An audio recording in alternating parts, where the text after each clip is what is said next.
We're going to do the top 10 Zetas for the month of January. This is the second time I've done this video. The last time I did it was about 4 months ago for the month of September.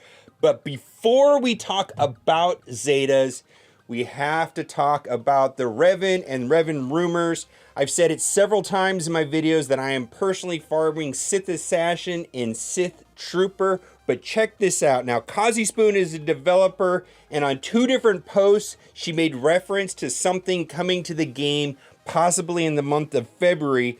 It says, Lord Revan is coming, and then Kazi Spoon responds by saying, gosh, trying to remember what happened last February, quote unquote, innocent whistle. Last February is when we got Nihilus. Very cool. Then on a separate post, she actually quoted the person, and the person said in the original post, damn, there has been nothing in this game as exciting as the release of Nihilus, in my opinion. And she responded with some sort of GIF saying, challenge accepted. I don't know if Revan's coming to the game. I don't know if these are rumors and they're just trying to build up something.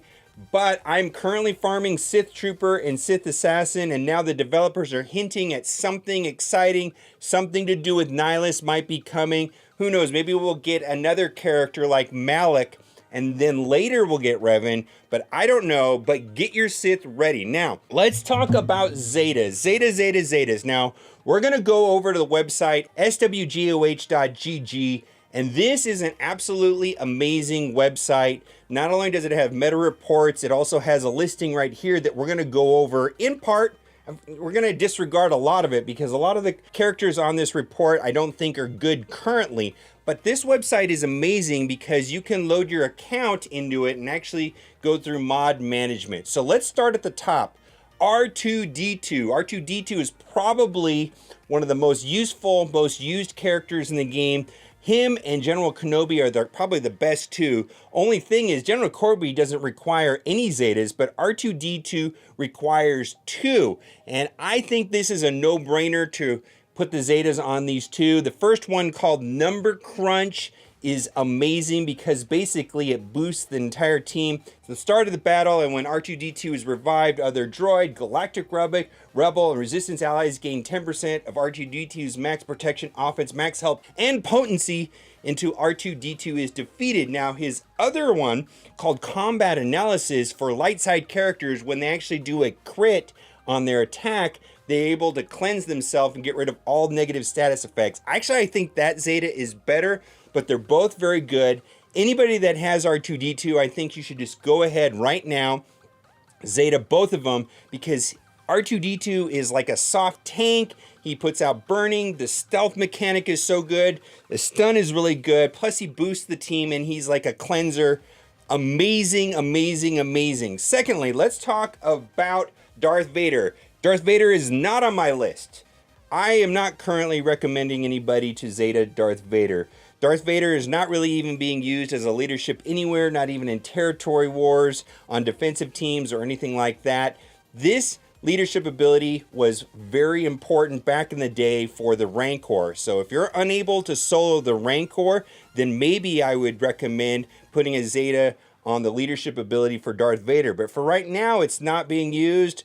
There's so many other ways to get through the Rancor, specifically Commander Luke, Raid Han, and so on and so on. So unless you don't have a way of getting through the Rancor event and soloing it, I do not recommending Darth Vader, because that's really the only place that it was used, and that was a while ago, and now I'm not even using it for that. Commander Luke! Boy, Commander Luke, you gotta talk about Commander Luke. Now, Commander Luke has 3 Zetas on him. And I have to say that the 2 uniques are more important than the leadership. So I recommend all of them. It Binds All Thing is the most important one to do first, and after that, do Learn Control, and then the leadership ability last. Don't need to talk a lot about Commander Luke. Very, very, very good. Love him a lot. The thing is that his Zetas aren't that strong in themselves, but Commander Luke is such a strong character. If you're going to be using him, you're going to want to put the Zetas on him. Han Solo, shoot first. Now, Han Solo is an amazing character. We're talking about Raid Han. And the reason why this is important is because it does damage or it removes turn meter. And the main thing about hitting that second hit is if the character that you're attacking has more than 50% turn meter, it will be reducing turn meter, which is absolutely amazing. This guy right here can shoot through foresight. Woo, so good. Han Solo is the ultimate glass cannon. He can stun, he can do damage, he can boost the team. Ability is a must-have, absolutely. Kylo Ren Outrage, I don't know. This one used to be a big deal, and Kylo Ren definitely had more use. Right now, the only place that I see Kylo Ren really being used is in the territory wars, and I don't know, in territory battles, but not being used in the arena. Yeah, he does get protection back, but I wouldn't recommend going out of your way to Zeta Kylo Ren right now at this time. Finn! Okay, Finn is like the ultimate PvE hack code. You put the Zeta on Finn, and all of your resistance instantly gets amazing. There is a resistance combo. Not going to talk about this too much in this video, but this is probably the best Zeta in the entire game, the most efficient, because you don't have to take the rest of your resistance up to anything higher than gear 8 or gear 9. You don't have to take them all the way to gear 12, and you can finish phase 6 of the territory battles, the light side territory battles. This is like the ultimate combo Zeta. There's a video up in the top right hand corner which talks about why this is the single most best Zeta, most efficient Zeta on the entire game, because it helps all of the resistance team, and it's really efficient way of doing things, a must have. Now, let's go down a little bit further. We're going to talk about Darth Maul. Darth Maul's leadership ability is amazing, and I'm not going to spend a lot of time on this because really the only place that Darth Maul is being used right now is on defensive squads inside of territory walls. Let's go down to Zeta Beerus. Boy, Zeta Beerus is a very, very efficient Zeta, but I have to say that she's coming to an end right now with Jedi Training Rey becoming prominent in the arenas. This is one of the best Zetas in the game, very efficient. Whenever an ally is critically hit, they recover 20% of their max health. Paired up with General Kenobi, it's just a nightmare team. General Kenobi and Zeta Beerus is a very good defensive team on territory wars.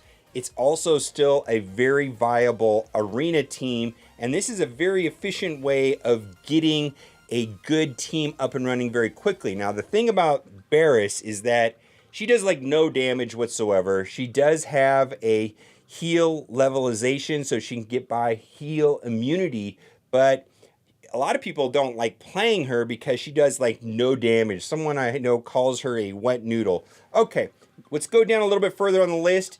Qui-Gon Jinn, not currently recommending Jedi at this time. They're just not very viable in any parts of the game. I know a lot of people really want Jedi to be better than they are, but they're just really not that good right now. Savage, are going to pass over him also because that's part of the Sith, and that was a very situational Zeta that was important several months ago inside of the arena, and it's not as important anymore.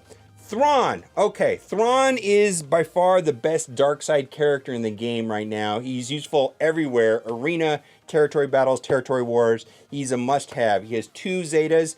Ebb and Flow is the more important of the 2. His leadership ability just gives back some protection. Not that big of a deal. Let's go down a little bit further. We're going to skip over clones and Darth Nihilus and Darth Sidious and Jinn and Princess Leia. And we're going to get down to Jedi Training Rey. And Jedi Training Rey is a very, very, very good hero. She's the second legendary hero in the game, so she's a must. Now, on my personal account, I've Zeted both of her uniques, and now I have to do her leadership. I think her leadership I should have done first before her 2 Zetas. But the terrible thing about Jedi Training Rey is that you really have to do all 3 for it to work. You might be able to get away with not doing the one where she gets rid of negative status effects on her. That might be the least important of the 3, but really all 3 are needed for a Jedi Training Rey team to work. In addition to Jedi Training Rey, you need BB-8's Zeta ability called Roll with the Punches, which allows him to call in a resistance assist when he attacks when it's not his turn. So that's really a 4 Zeta team and investment.